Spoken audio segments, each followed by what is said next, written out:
I always thought I'd recognize the moment love turned into obligation, that it would arrive with a slammed door, a shouted word, a silence too loud to bear. But when it finally came, it looked like a sheet of notebook paper. It was a Thursday evening, late spring. The house smelled of warmed milk and lemon polish. I was at the kitchen table watching Jacob, my grandson, scribble something into his notebook. His small brow furrowed, tongue tucked into the corner of his mouth like his father used to do. He had stayed after school again. Emily, his mother, had asked if I could take him for just a couple of hours, while she got ready for their upcoming trip. Packing with a 7-year-old underfoot is impossible, she'd said with that practiced laugh of hers. So of course I said yes. Always do. Jacob sat in my kitchen chair like he belonged there, his sneakers tapping a soft rhythm against the linoleum. I watched the light from the window catch in his hair, still damp from the bath I'd given him after dinner. The shadows stretched longer across the floor, and I didn't ask when they'd be picking him up.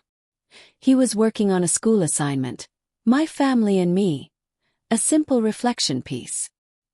He'd read me part of it earlier, the lines sweet and clumsy. My dad works in an office with a big desk. My mom makes smoothies and yoga. My grandma lets me eat the marshmallows from the cereal box if we don't tell Mom.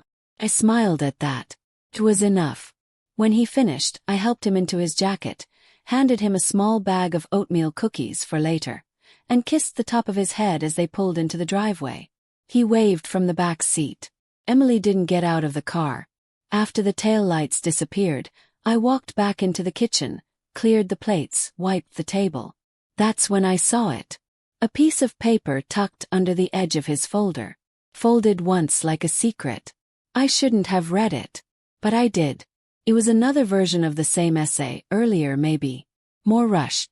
My family is my dad and mom.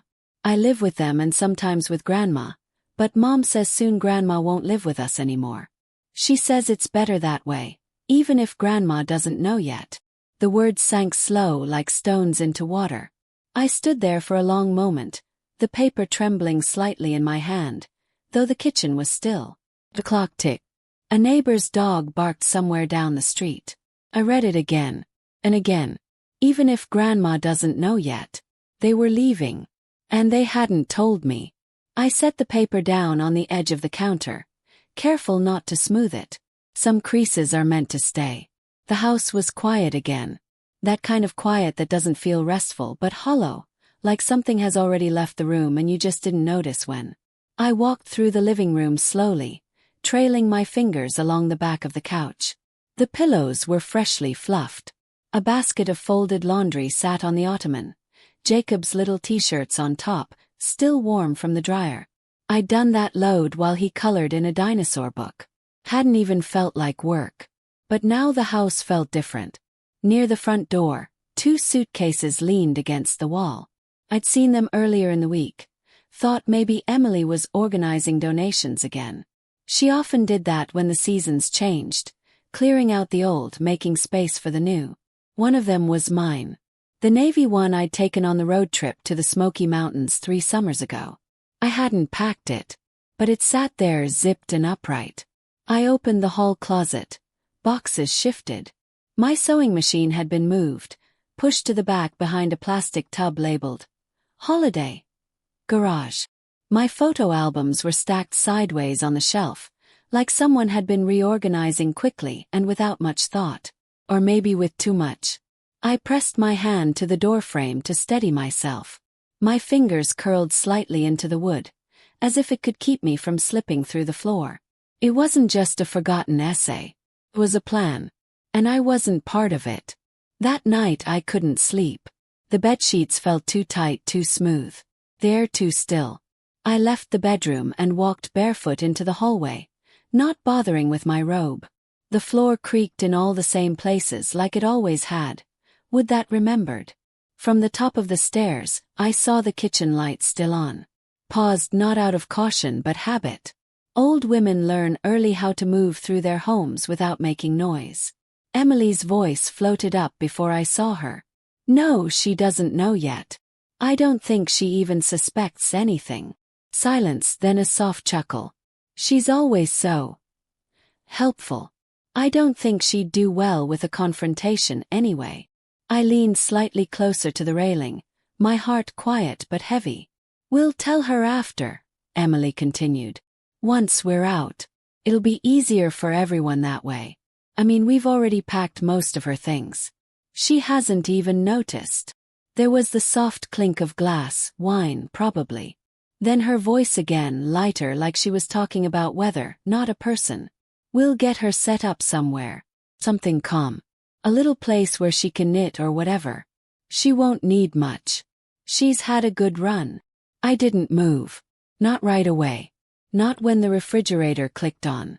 Not when her footsteps passed below me. Not even when I heard her switch off the light and disappear into the guest room where she now slept, while my son was still away on a business trip. Good run. The phrase echoed in my chest like an empty bell. I turned back toward my room, stepping lightly, as if I might wake something if I made a sound. The hallway stretched longer than usual, or maybe my legs had gone weaker than I realized. When I reached my door, I didn't go in. I walked instead to the linen closet, pulled down an old Afghan, and curled up on the living room couch, tucking the blanket to my chin like a child hiding from a storm. But I wasn't hiding. I was listening to the silence. And inside it something shifted. Not rage. Not sorrow. Just the slow, certain understanding that I had already been erased. The morning came like it always does. Too soft to stop, too certain to ignore. I woke before the sun reached the tops of the neighbors' trees. The living room bathed in the gray hush of early light. My back ached from the couch, but I didn't mind. There was something grounding about the discomfort, something that reminded me I still had a body, still had a choice.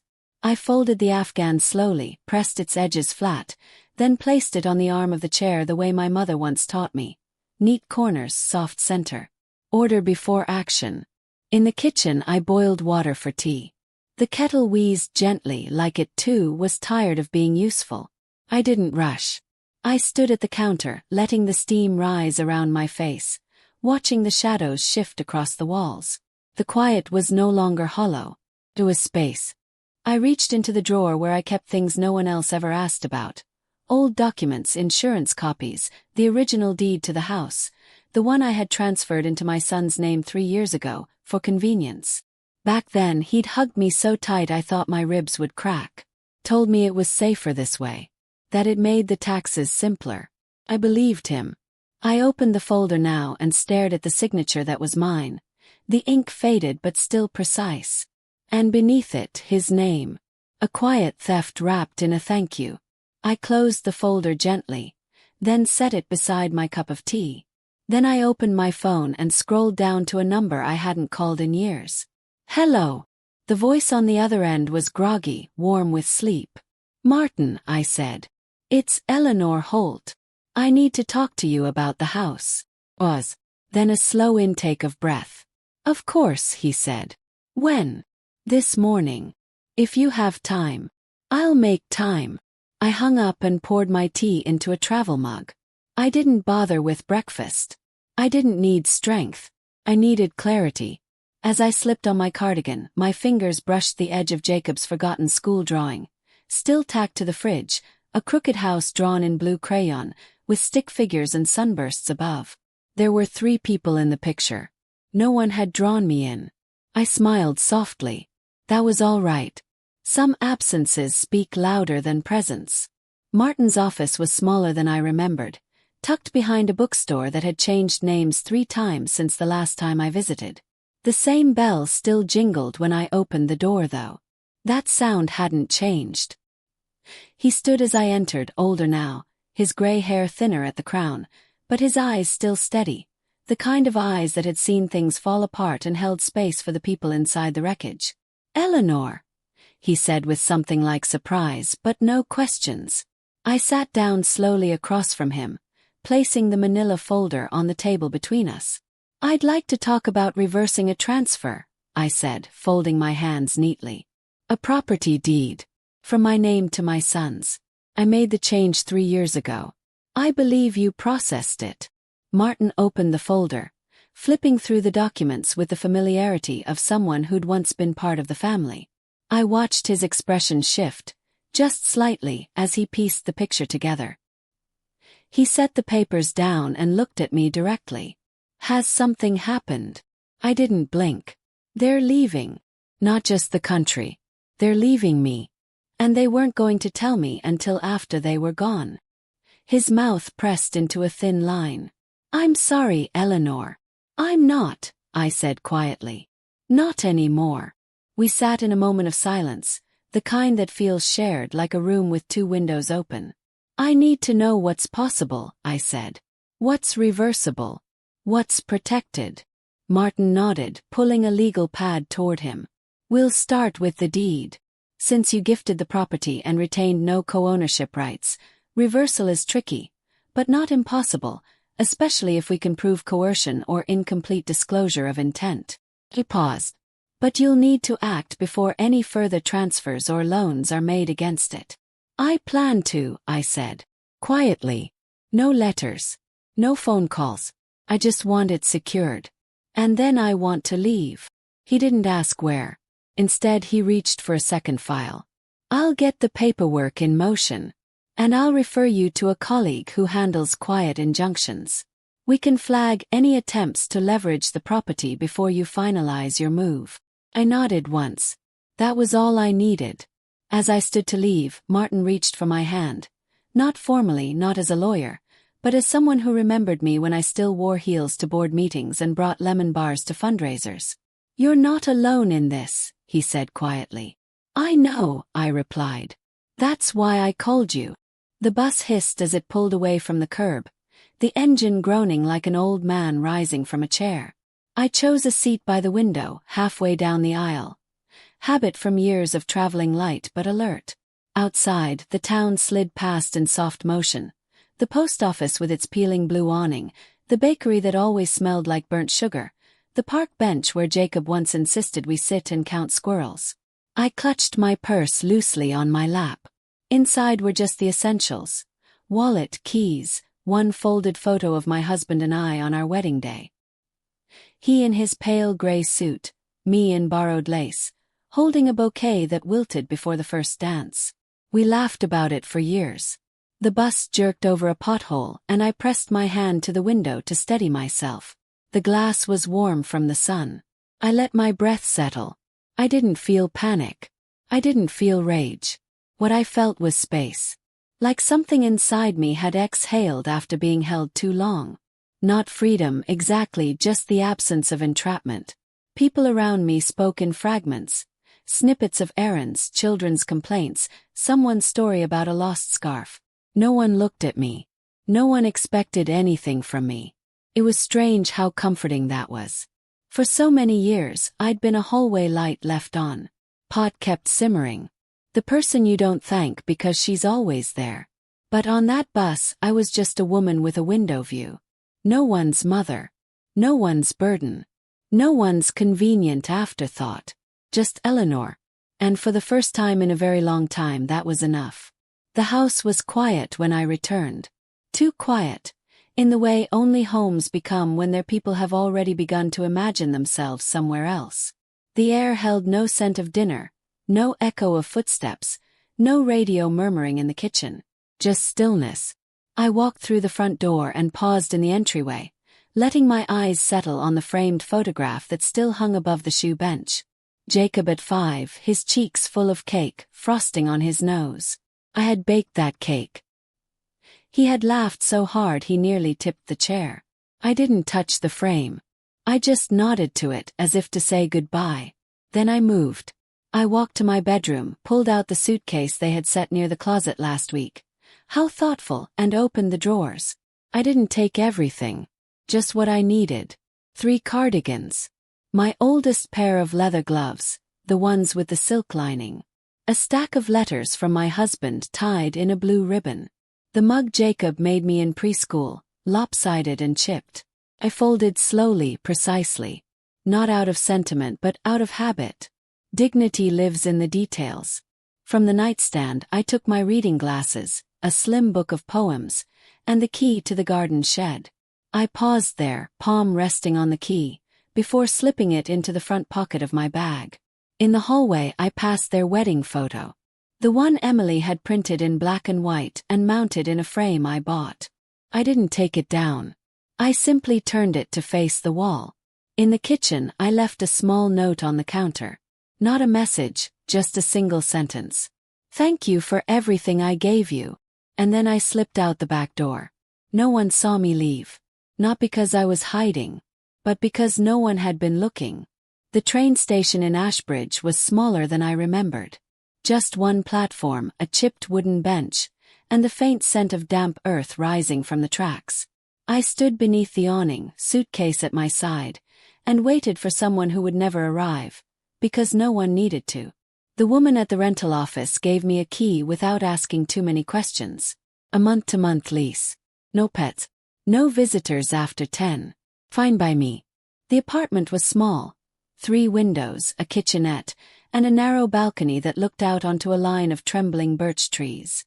It smelled like fresh paint and pine cleaner, like something that wanted to be claimed. I walked through it once, slowly. Set my suitcase on the narrow bed. Ran my hand along the windowsill, rough with old paint. Then I sat down at the small table and poured myself a glass of water from the tap. The chair creaked. The fridge hummed. No voices filtered down the hallway. No one called my name. It was the loneliest sound I'd ever loved. Later that evening, I unpacked my suitcase with the same care I used to give to holiday decorations. Cardigans in the top drawer. Letters in the small wooden box by the bed. Jacob's mug on the windowsill, catching the last gold of the sun. And then I lit a candle. Just one. No scent. No purpose, really. Just proof that I was here. As the sky turned the color of bruised lavender, I stepped out onto the balcony with a cup of tea. Below, a young couple walked past, laughing softly, arms brushing. A dog barked somewhere in the distance. Someone's wind chime sang one uneven note. Took a sip. Tea was weak. The chair was hard. But the peace was real. I looked out at the trees and whispered, not to anyone but to the woman I used to be. You were not discarded. You simply outgrew the room they kept trying to leave you in. And then I closed my eyes. And let the night hold me, gently, like something finally returned to its rightful place. Had been 6 years. 6 years since I left the house on Sycamore Lane. Since I folded the Afghan on the couch and slipped out the back door. Since I'd heard my son's voice outside of a dream. Time had moved the way it always does for women like me. Quietly, in small, unnoticed increments. In tea bags emptied. In stitches sewn. In books returned to the library with pages still marked in pencil. I lived in a town where no one asked whose mother I used to be. My neighbors knew me as Eleanor from 302, the one who grew herbs on the windowsill and always returned her recycling rinsed and sorted. I liked it that way. That morning began like all the others. I boiled water. Opened the blinds just enough to let in the light. Fed the finches on the balcony rail. The sky was pale, streaked with a kind of early autumn haze that smells faintly of soil and quiet. Then I opened the mailbox. First I didn't recognize it. The envelope was plain. No return address, no printed label. Just my name, written in slanted letters that pressed too hard into the paper. I turned it over in my hand. The seal was crooked, licked hastily. The weight of it was light. Like a whisper folded in half. I brought it inside and set it on the table beside my tea. For a long time I didn't open it. I watched the steam rise from my cup and tried to convince myself it was nothing. But then I saw the way the ink smudged on the edge of the Y in my name. The way only a child writes when he's afraid of doing it wrong. My hands moved before I decided. I peeled the envelope open slowly. Inside was a single-lined page, torn from a school notebook. No greeting.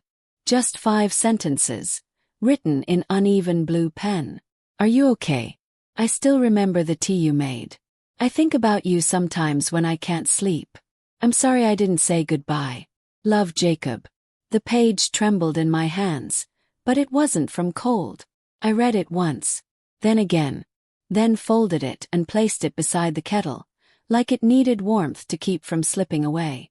He had found me. Somehow. Or at least reached in my direction. The letter said little, but enough. Enough to reopen a door I'd closed so gently. I wasn't sure I'd hear it if someone knocked. I didn't cry. I didn't smile. I simply sat there in the quiet and let my heart answer for me. Yes, Jacob, I thought. Okay. But I am no longer waiting at the window. It was early evening when I returned from the market. The sky held that soft copper light that only comes in late autumn, warm against the skin, even as the air turns cold. I carried a small bag of apples, a loaf of dark bread, and a tin of loose jasmine leaves I hadn't planned to buy. Old habits. When I reached my apartment, I noticed something different. The book was gone. I kept a small ritual, known only to me. Once a week, I left a paperback on the bench by the lake near the elm. Not new books. Not precious ones. Just something gentle. Collection of poems. A story that felt like a walk. A volume of letters from strangers to no one. That week, it had been a small memoir. The kind people rarely finish but always underline something in. I always checked the next day. This time the book was gone early. I sat on the bench without it. Just me and the shape it left. The air smelled of earth and bark. Across the lake, two boys skipped stones, their laughter short and sharp. And near the base of the elm, where the light touched the dirt in long streaks. A footprint. Too large for a child. Too angled to be coincidence. The kind made by sneakers that walk slow, uncertain. I didn't look around. I didn't need to. I just sat there, hands folded in my lap, and let the quiet settle around me like it belonged. Somewhere someone had found what I left. And left nothing behind but understanding. That evening when I returned home, there was a note slipped under my door. Folded in half, no envelope. Just 4 words, written in the same careful hand. Tea still helps. I placed it beside the postcard. Didn't answer. Didn't need to. Sometimes love doesn't knock again.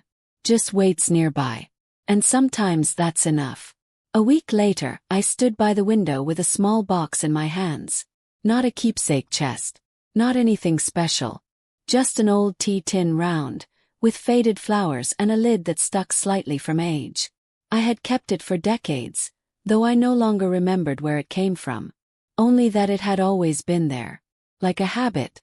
Inside were the letters. Jacob's first note. My unwritten postcard. His second message, folded with more care. I didn't reread them. Instead, I tucked them into the tin one by one, laying them gently as if they were petals, not paper. I closed the lid softly, held it against my chest for a moment, and then slid it onto the back corner of the highest shelf in the kitchen. Not hidden. Not displayed. Just faced. Part of the house now. Quietly kept. Later I brewed a fresh pot of jasmine tea. The smell rose around me like memory made visible. I took it out onto the balcony and sat down with the cup warm between my hands. The wind had turned colder. The finches were gone for the season. The sky stretched wide and pale above the birch trees, which had begun to bare themselves without apology.